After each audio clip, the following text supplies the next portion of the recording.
من الشيطان الرجيم بسم الله الرحمن الرحيم زين للناس حب الشهوات ومن النساء والبنين والقناطير المقنطرة من الذهب والفضة والخيل المسومة والأنعام والحرث ذلك متاع الحياة الدنيا والله عنده حسن المآب۔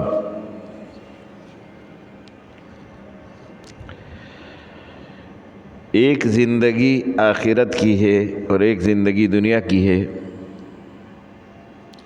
دنیاوی زندگی میں انسان اخروی زندگی کے لیے محنت بھی کرتا ہے اور اس کے لیے عمل بھی کرتا ہے، یعنی اس زندگی کا دار و مدار اس زندگی پر ہے جو دنیا میں ملی ہے۔ لیکن یہاں انسان کے ساتھ نفس اور خواہش، انسان کی اپنی چاہت بھی ہے اور ان کے مقابلے میں شیطان بھی انسان کے اوپر محنت کرتا ہے، شیطان بھی لگا ہوا ہے۔ تو شیطان کا بھی مقابلہ، نفس کا بھی مقابلہ۔ انسان دنیا کی زیب و زینت چاہتا ہے، اور کون ہے کہ مال نہیں چاہتا؟ ہر انسان مال چاہتے۔ ہمارے امیر صاحب کی بھی خواہش ہوتی ہے کہ بہت سارا مال مل جائے، اسی طرح ہر آدمی کی خواہش ہے کہ مال ملے۔ تو قرآن کہتے زین للناس، لوگوں کو یہ مزین ہو گیا، زینت کی چیزیں لگی ہے، حب الشہوات، کیونکہ مال سے شہوت پورا ہو جاتے ہیں، خواہش پورا ہو جاتے ہیں۔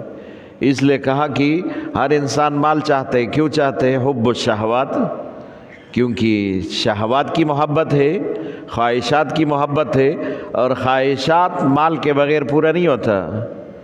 اگر امیر صاحب کا خیال ہے کہ میں امریکہ جاؤں اور امریکہ دیکھوں، میں یورپ جاؤں، یورپ دیکھوں، تو اس کے لیے مال کی ضرورت ہوگی۔ یہ تو اس کا خواہش ہے، اب خواہش کیسے پورا ہوگا؟ مال سے پورا ہوگا۔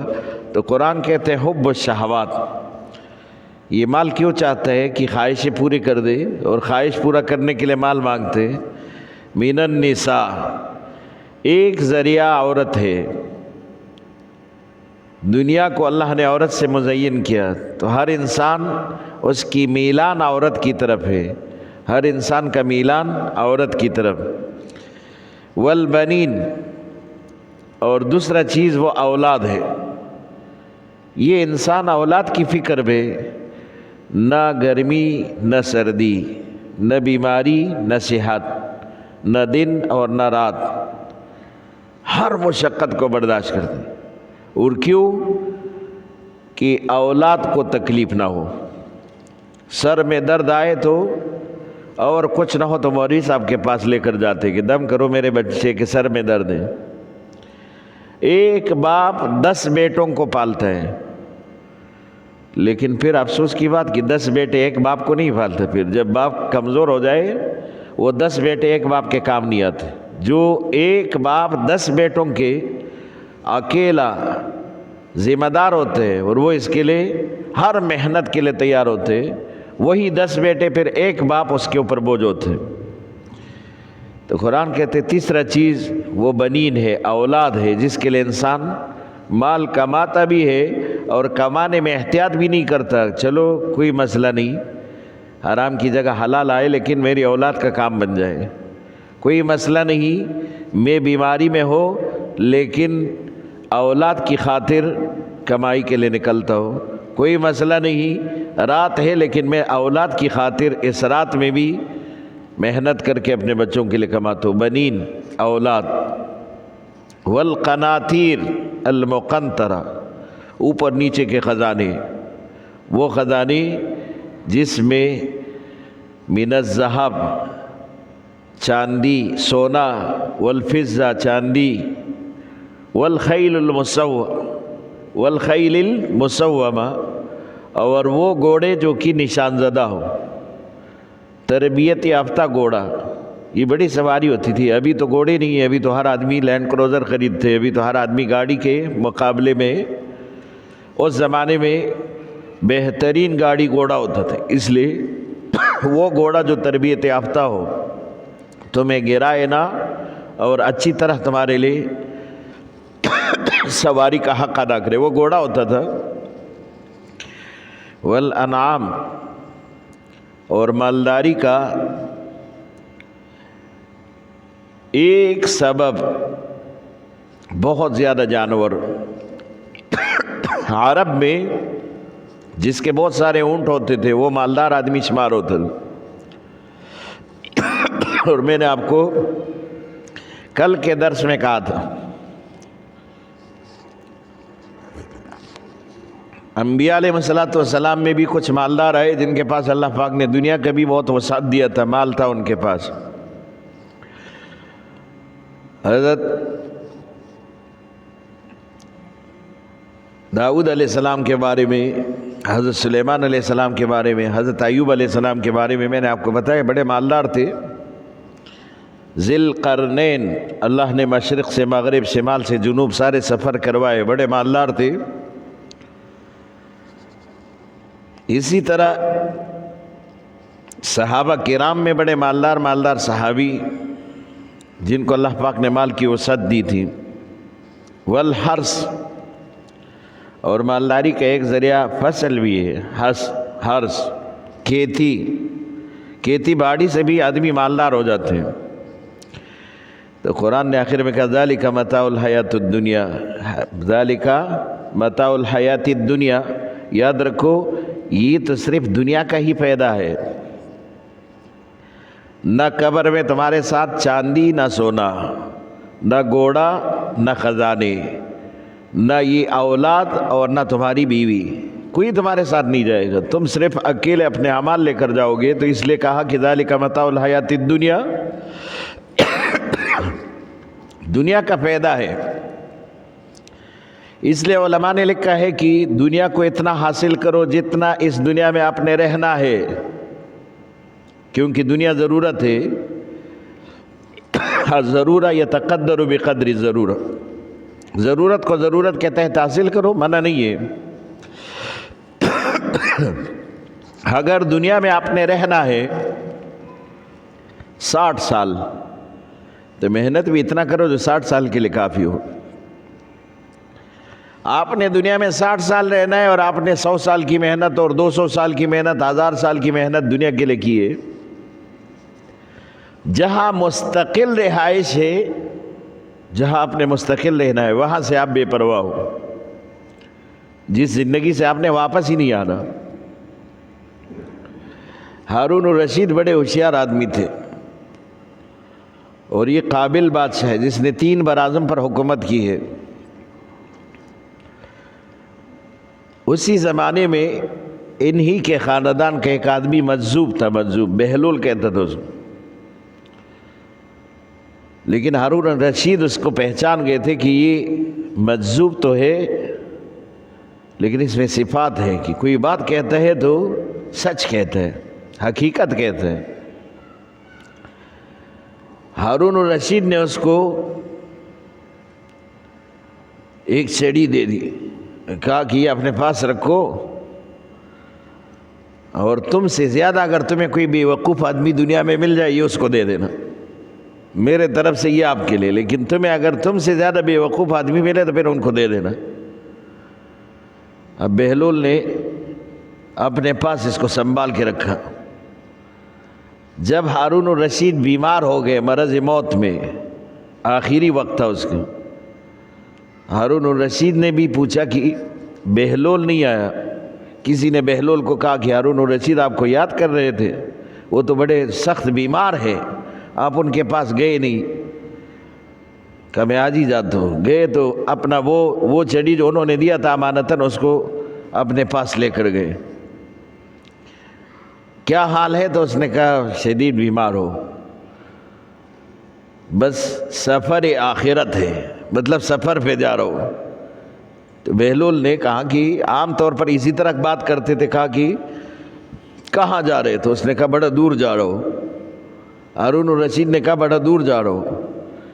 کہہ رہے کہ کیا تیاری ہے؟ اس نے کہا کوئی تیاری نہیں، تو کہا کہ آپ جب یہاں شکار پہ جاتے ہو تو آپ بڑی تیاری کے ساتھ جاتے ہو، پہلے ایک لشکر بھیجتے ہو، وہاں خیمے لگاتے، پھر دوسرا لشکر بھیجتے ہو، وہ راشن پہنچاتے، پھر تیسرے لشکر میں آپ خود جاتے۔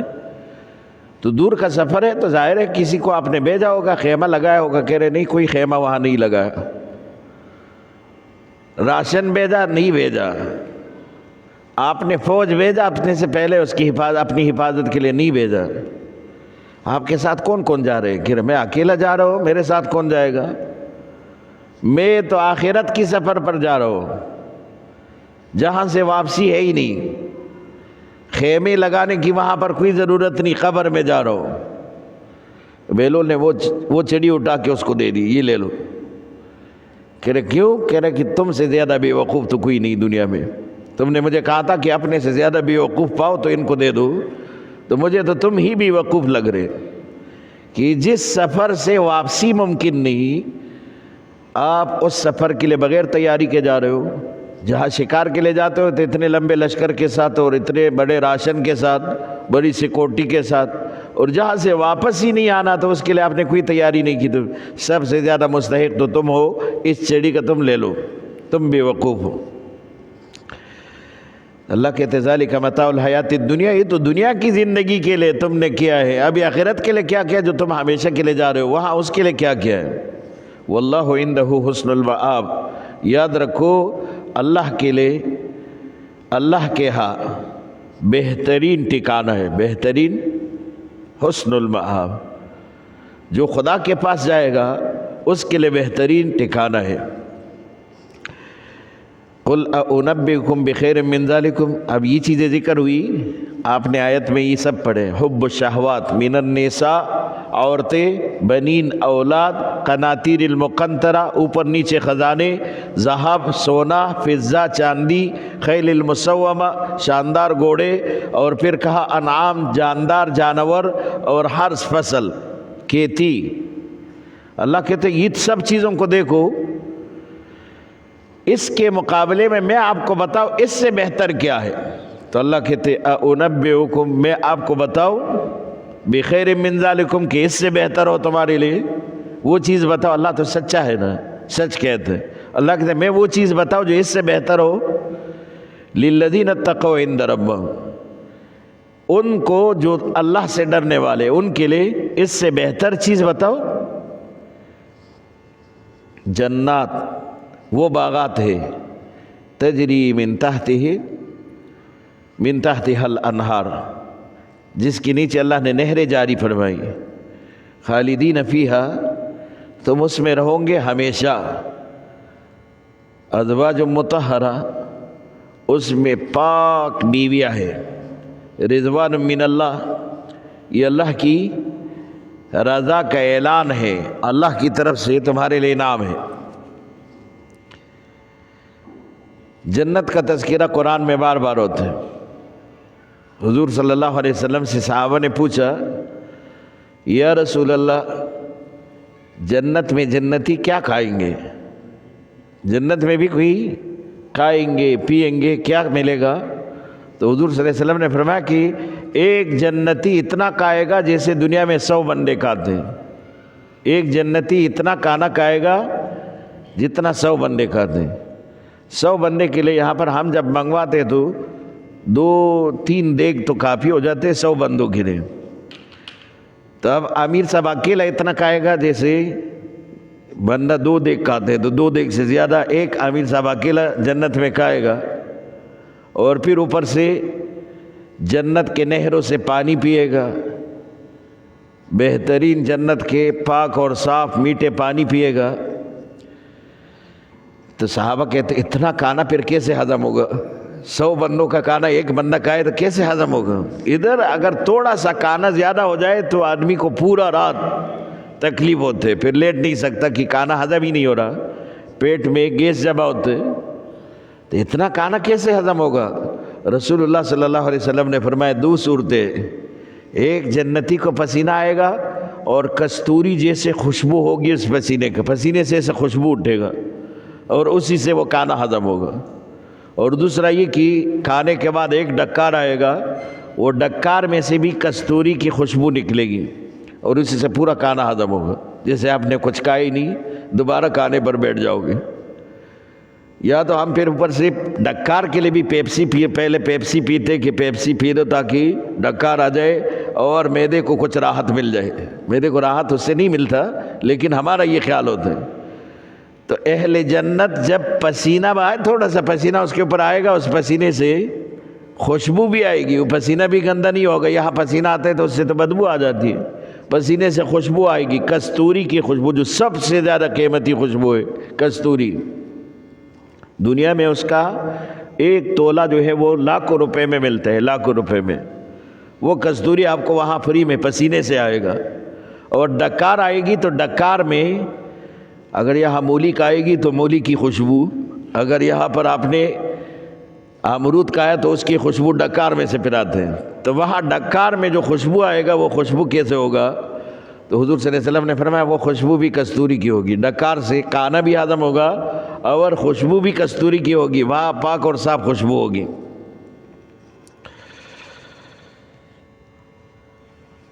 قل انبئکم بخیر من ذالکم، تو اللہ کہتے میں تم سے بہترین چیز تمہیں نہ بتاؤں کہ تم دنیا کے خزانوں کے پیچھے بھاگتے ہو اور دنیا اتنا کماتے ہو اور کماتے کماتے اپنے آپ کو تکاتے ہو، اور پھر جب سہولت کا وقت آ جاتا ہے تو تم ہی دنیا سے چلے جاتے ہو۔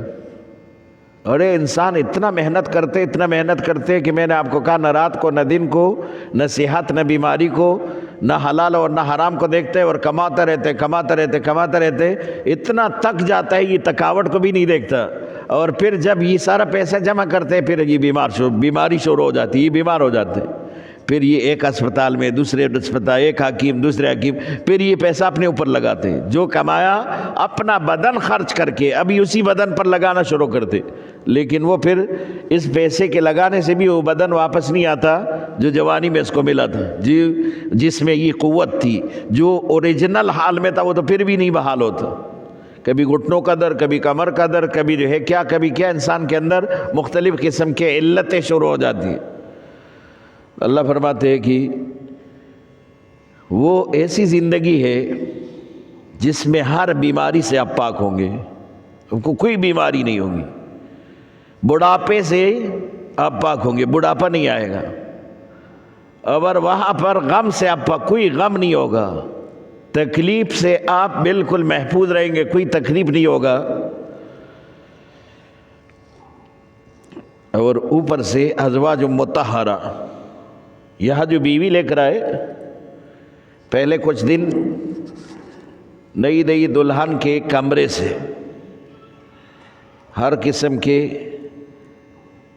پرفیوم کی خوشبو اور ان کے اعلیٰ لباس اور اسی طرح پاک و صاف بستر، کمرے کے خوبصورت پردے، صاف قالین، یہ سب چیزیں نظر آتی ہیں۔ کچھ عرصہ رہنے کے بعد پھر اسی کمرے میں آپ کو کچرا بھی نظر آئے گا، اسی کمرے میں پرفیوم کی جگہ پھر آپ کو کوئی مرہم، کوئی دوائی، کوئی اسی طرح کی چیزیں نظر آئے گی۔ پھر آپ کو اسی کمرے سے ہر قسم کی فریاد سننے کو ملے گی۔ جہاں محبت کے بڑے دعوے تھے، اب وہ کہے گی کہ تمہارے گھر میں تو کوئی خوشی ہی نہیں، یہاں تو صرف دال اور سبزی ملتے، ہمارے وہاں والدین کے گھر میں تو سب چیزیں تھیں، یہاں پر تو ہم نے کوئی راحت دیکھا ہی نہیں، کوئی خوشی دیکھی نہیں۔ پھر یہ چیزیں شروع ہو جاتی۔ تو قرآن کہتے ہیں ازواج مطہرہ، ایسے پاک بیویاں ہوگی جس کو نہ حیض، نہ کوئی ماہواری ہوگی، نہ کوئی بیماری ہوگی، نہ پسینہ آئے گا، نہ بدبو ہوگی، نہ سر میں جوئے ہوں گے، نہ جو ہے اس کو کسی اور قسم کی کوئی تکلیف ہوگی۔ اور یہ پاک اور صاف بیوی، اس کے دل میں آپ کا اتنا محبت ہوگا کہ اس میں کبھی کمی نہیں آئے گی، وہ دل بھی نظر آئے گا، پھر اس میں محبت بھی نظر آئے گا۔ تجری من تحت الانہار، ایسے باغات ہوں گے جس کے نیچے نہریں اللہ نے جاری فرمائی۔ ویسے باغ اس کی خوبصورتی نہر سے ہوتے، اور پھر نہر بھی جتنا گہرا ہو صاف ستھرا ہوتے، جنت کی گہرے نہریں اور خوبصورت پانی۔ رضوان من اللہ، یہ اللہ کی رضا کا اعلان ہے کہ اللہ آپ سے خوش ہے، اس لیے اللہ آپ کو نعمت دے رہے، یہ انعامات دے رہے۔ واللہ بصیر بالعباد، یاد رکھو اللہ پاک اپنے بندوں کو خوب دیکھتا ہے اور اللہ پاک بندوں کے اوپر خوب مہربان ہے۔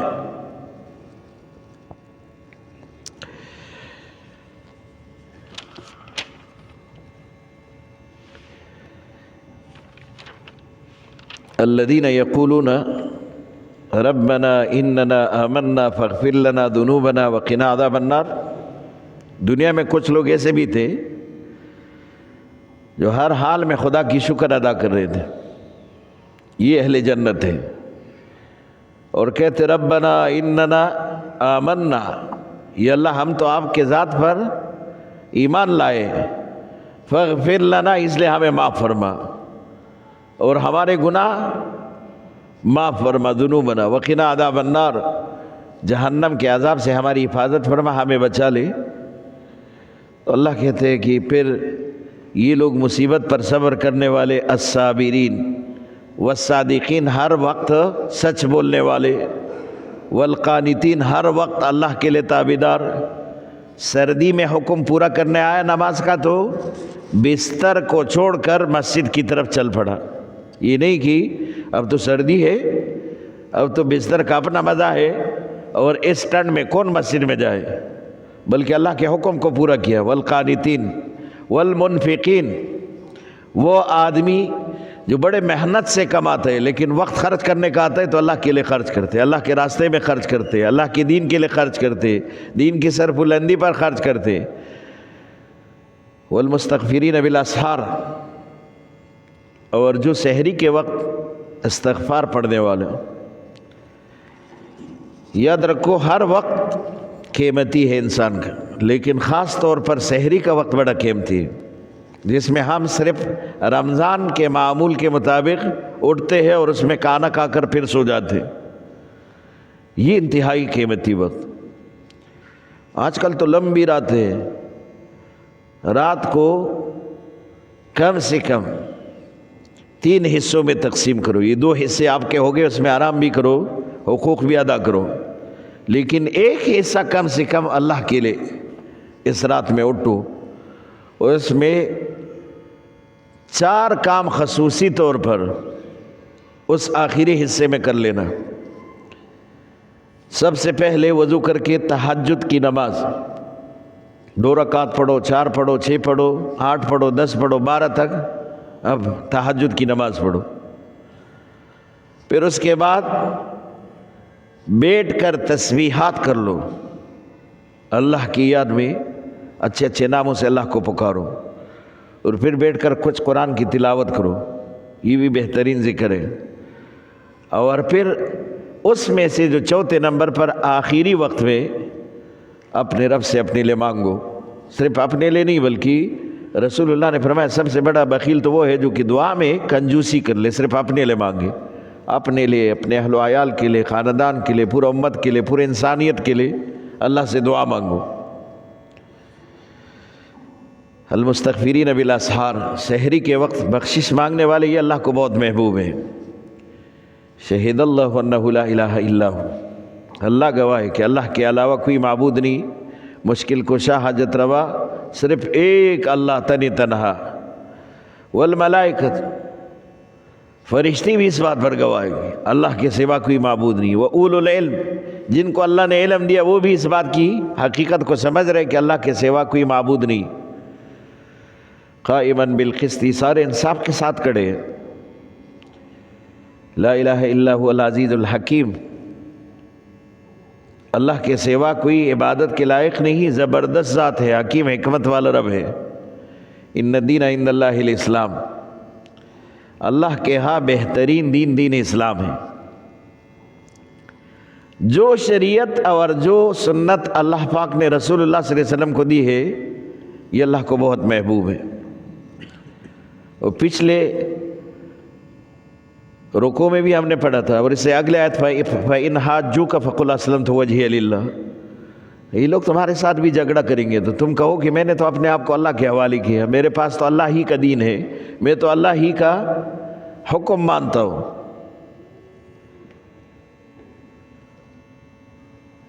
ساری انسانیت آپ کے ہی پیروکار، کیونکہ حضور صلی اللہ علیہ وسلم صرف ایک وقت کے لیے نہیں، ایک علاقے کے لیے نہیں، ایک قوم کے لیے نہیں، ایک زمانے تک نہیں، بلکہ پوری زمانے کے لیے، پورے علاقے اور پورا لوگوں کے لیے نبی بنا کر اللہ پاک نے بھیجا۔ اور ساتھ حضور کو یہ بھی کہا اِنَّكَ لَا تَهْدِي مَنْ أَحْبَبْتَ، یاد رکھو ہدایت پھر بھی تیرے ہاتھ میں نہیں، تو صرف ہادی ہے، لوگوں کو ہدایت کی دعوت دو، پھر بھی میرے ہاتھ میں ہے، جس کو میں ہدایت دو میں اس کو قبول کروں۔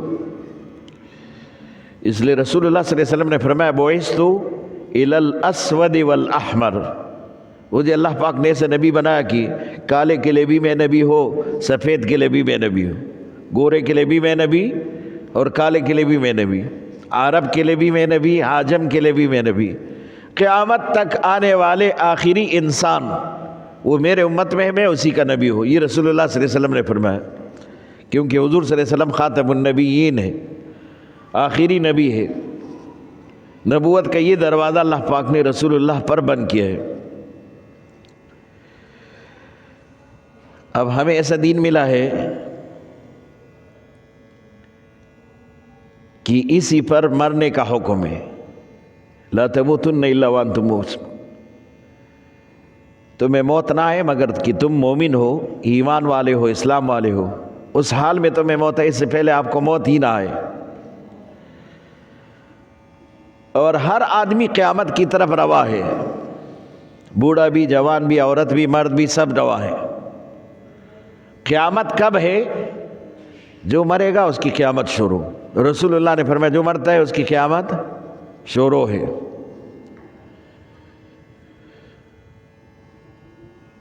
غزوہ بدر کے بعد رسول اللہ صلی اللہ علیہ وسلم جب مدینے کے ایک بازار جو بنو قینقاع کی بازار تھی، یہود کو اکٹھے کر کے ان کو دعوت دی، کہا کہ بس کرو، اس کلمے پر آ جاؤ کہ آپ کے کتاب میں بھی اسی کی دعوت دی گئی ہے کہ محمد رسول اللہ آخری نبی ہوگا اور اس کا دین بھی دین اسلام مضبوط دین ہے، اسی کی طرف آؤ۔ یہود نے انکار کیا کہ ہم آپ کے دین اور شریعت کے پابند نہیں، نہ آپ کی بات مانتے۔ تو حضور صلی اللہ علیہ وسلم نے وہاں صحابہ کی بھی دکانیں تھی، ایک بڑی مارکیٹ تھی یہ بنو قینقاع کا یہ بازار۔ حضور صلی اللہ علیہ وسلم نے صحابہ کرام کو بلایا اور کہا کہ دل چھوٹے نہ کرو، ایک وقت آنے والا، کیونکہ صحابہ پریشان ہو گئے، یہود نے حضور صلی اللہ علیہ وسلم کی بڑی بے توقیری کی ہے۔ حضور صلی اللہ علیہ وسلم نے فرمایا کہ میرا یہ دین ہر پکے اور کچے مکان تک پہنچے گا، ایک وقت آئے گا کہ ایران اور روم جیسی طاقتیں وہ بھی آپ کے ماتحت ہوگی۔ تو یہود نے بڑا کہا لگایا، کیونکہ اس وقت ایران اور روم ایسے تھے جیسے آج ہم امریکہ اور روس چین کو یاد کرتے کہ یہ بڑے طاقتور ملک ہیں، اور جیسے ہم موازنہ کریں کہ افغانستان اور اسی طرح ہمارے سے وہ ممالک جن کے پاس زیادہ اسلحہ نہیں، ہم کہیں کہ یہ تو وہاں جا کر امریکہ کو نیست و نابود کرے یا پھر چین کو نیست و نابود کرے۔ تو اس طرح یہود بھی اس ظاہر کو دیکھ کر ہنس پڑے کہ رسول اللہ صلی اللہ علیہ وسلم کے صحابہ یہ تو کیا مکے والوں سے لڑے ہیں جن کے پاس اتنی قوت بھی نہیں ہے اور نہ جنگی مہارت ہے، اور یہ ابھی جو ہے روم اور ایران کی باتیں کر، قیصر اور کسریٰ کی باتیں کر رہے ہیں۔ اس پر مذاق اڑایا تھا رسول اللہ صلی اللہ علیہ وسلم کا۔ اور یہ پھر ابو بکر صدیق رضی اللہ عنہ کے دور میں جنگ شروع ہوا رومیوں کے ساتھ۔ مسلمانوں کے پاس اس وقت تعداد لشکر کی 45,000، رومیوں کی تعداد 7 لاکھ، 7 لاکھ فوج کے مقابلے میں 45,000 مسلمان ابو بکر صدیق نے بھیجے تھے۔ ابو بکر صدیق رضی اللہ عنہ کے 2 سالہ دور میں پورا نہیں ہوا، اسی کا انتقال ہوا، حضرت عمر رضی اللہ عنہ خلیفہ بنے، اسی کے دور میں پھر یہ جنگ جا کے ختم ہوئی اور مسلمانوں کو فتح ہوا، روم فتح ہو گیا تھا۔ روم صرف 3,000 صحابہ شہید ہو گئے اس میں۔ یہ جو 45,000 جنگ پہ گئے تھے، 45,000 میں 3,000 صحابہ شہید ہو گئے، اور 1,35,000 یہ کفار مر گئے تھے، 1,35,000 3,000 مسلمانوں نے جو ان کی شہادت ہے، ان کی قربانیوں نے ان کو 1,35,000 افراد ان کے قتل کیے تھے 7 لاکھ کی لشکر میں۔ تب جا کے ان کو بھی اندازہ ہوا کہ واقعی میں جو رسول اللہ صلی اللہ علیہ وسلم نے پہلے باتیں کہی تھی حقیقت ہے، قیصر اور کسریٰ بھی تو مسلمانوں کے پاس ہے، یہ دولت بھی مسلمانوں کے پاس۔ سب سے بہترین دین اسلام ہے۔ اور آگے اللہ پاک اسی آیت میں بتا رہے کہ دیکھو اپنے قوت پر، اپنی طاقت پر کبھی بھی غرور نہ کرو۔ ایسے دنیا میں بہت سارے لوگ آئے، قیصر و کسریٰ کے بعد بھی آئے، حضور صلی اللہ علیہ وسلم کے بعد بھی ایسے لوگ آئے جنہوں نے دعویٰ کیا۔ اور علماء نے لکھا ہے کہ جب ہندوستان کا دور تھا اس وقت بھی 2 مضبوط قوتیں، ایران اور امریکہ، برطانیہ کی بڑی قوت تھی جو کہ ہندوستان پر حکمران تھے۔ انہی کا ایک بادشاہ گلیڈ اسٹون برطانیہ کا بادشاہ تھا، یہ خود آیا تھا اور انہوں نے دارالعوام میں خطاب کیا تھا اور یہ کہا تھا کہ آسمان اگر گر جائے تو ہم اپنے ہاتھوں سے اور اپنے قوت اور طاقت سے اس کو اوپر ہی روکے کہ انسانوں کے اوپر نہ گرے، یعنی ہمارے پاس اتنی طاقت ہے۔ ہندوستان والوں کو ڈرایا، تم ہمارا مقابلہ نہیں کر سکو گے، اس لیے ہمارے مقابلے میں نہیں آنا۔ اور پھر دنیا نے وہ وقت بھی دیکھا کہ وہ گلیڈ سٹون اپنے فوج کو لے کر ہندوستان سے بھاگے، ہندوستان فتح ہوا اور وہ بھاگ کر برطانیہ واپس چلے گئے۔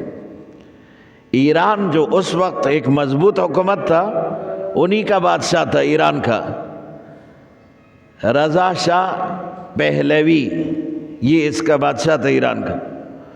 وہ یہ بھی اتنا، اس کو مرد آہن کہتے تھے لوگ، یہ بڑا مضبوط آدمی تھا۔ اور انہوں نے بھی جو ہے کئی دفعہ اسی طرح کی باتیں کہی تھی، نہ ہمیں کوئی شکست دے سکتا ہے، نہ ہمارے مقابلے کا کوئی ہے۔ اور پھر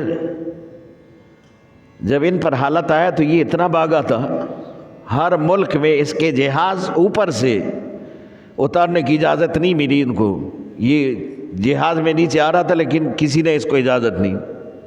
آخر میں مصر جا کر انہوں نے کہا کہ ہمارے جہاز میں پیٹرول بھی ختم ہے، ہم تو ویسے گرنے والے ہیں، آپ کو ہی نقصان ہو جائے گا، ہم بھی تو مریں گے، آپ بھی، اس لیے آپ ہمیں اجازت دے دیں کہ ہم آپ کے سرزمین کو استعمال کریں اور نیچے اترے۔ مصر نے اجازت دی۔ اور اس کے خلاف یہ کفار کبھی مسلمان کا دوست نہیں ہو سکتا۔ اتنا بڑا احسان مصر نے کیا کہ اس وقت پورے دنیا نے اس کو اجازت نہیں دی جہاز کے اترنے کے لیے، اور اس کے بعد خمینی آیا انقلاب لے کر اور ایران کا حکمران بنا۔ سب سے پہلے انہوں نے ایران میں مساجد گرائے، مسلمانوں کے عبادت خانے ختم کیے، اور ایک وقت ابھی تک تہران میں 5 لاکھ مسلمانوں کے لیے ایک مسجد موجود نہیں ہے، 5 لاکھ مسلمانوں کے لیے ایک عبادت خانہ مسجد موجود نہیں ہے۔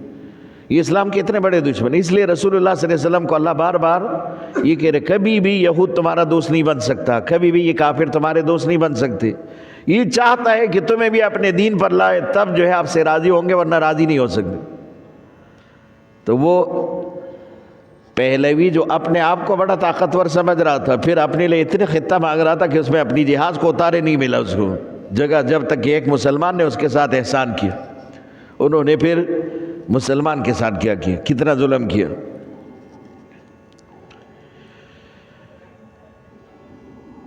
قتل ناحق اللہ بھی نہیں مانتے، لیکن قتل حق تو اسلام نے اجازت دی ہے۔ اسی آیت میں آگے جا کے اس کا پورا تفصیل آئے گا۔ قتل حق کیا ہے؟ ایک قتل ہے اور وہ بھی حق۔ 3 قسم کے قتل حق ہے۔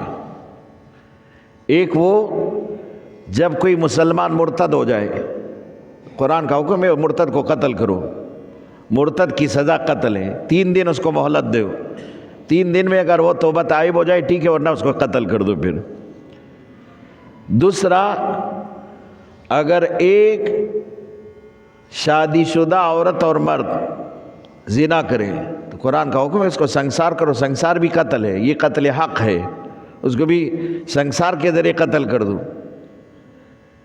اور تیسرا وہ کہ اگر کوئی کسی ناحق بندے کو قتل کر دے، ناحق طور پر کسی بندے کو قتل کرے، تو اس کے لیے بھی حکم ہے کہ اس کو بھی قتل کرو۔ حق بات کیا ہے جس کے لیے پیغمبروں نے آواز اٹھایا اور جس پر قرآن گواہ ہے، قرآن بھی کہتے ہیں کہ حق علی الاعلان کہو، اور اسی حق کے بیان کرنے پر حضرت یحییٰ علیہ السلام کو مسجد کے محراب میں ذبح کر دیا۔